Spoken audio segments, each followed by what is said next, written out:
Hi అండి.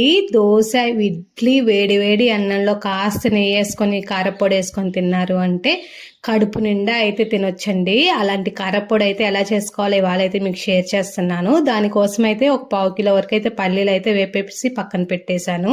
Next అయితే ఒక 100 గ్రాముల వరకు ఎండుమిరపకాయలు తీసుకొని కొంచెం ఆయిల్ వేసేసి ఒక 50% ఫ్రై అయిపోయిన తర్వాత కరివేపాకు, జీలకర్ర కూడా అయితే వేసి ఫ్రై చేసి పక్కన పెట్టేసుకోవాలి. నెక్స్ట్ అయితే అవి మిక్సీలో అయితే వేసేసుకొని కాస్త తగినంత ఉప్పు వేసేసి ఒక 70% అయితే మెత్తగా కాకుండా గ్రైండ్ చేసుకోవాలి. నెక్స్ట్ దాంట్లోనే కొబ్బరి వేసేసి ఇలా ఒక్కలొక్కలు ఉండేటట్టు పట్టేసుకొని దాంట్లోనే చిన్నుల్లిపాయలు కూడా వేసేసి పట్టేసుకొని పక్కన ఒక పెద్ద గిన్నెలో అయితే వేసేసుకోవాలి. నెక్స్ట్ మనం పల్లీలు పెట్టుకున్నాం కదా, అవి కూడా వేసేసుకొని కొంచెం మెత్తగా అయితే పట్టేసుకొని అన్నీ ఒక గిన్నెలో వేసి కలుపుకున్నాము అంటే కారపొడి అయితే రెడీ అయిపోయినట్టే. ఒకసారి ఉప్పు అడ్జస్ట్ చేసుకొని డబ్బాకి ఎత్తి పెట్టుకుంటే వారం రోజులైనా నిల్వ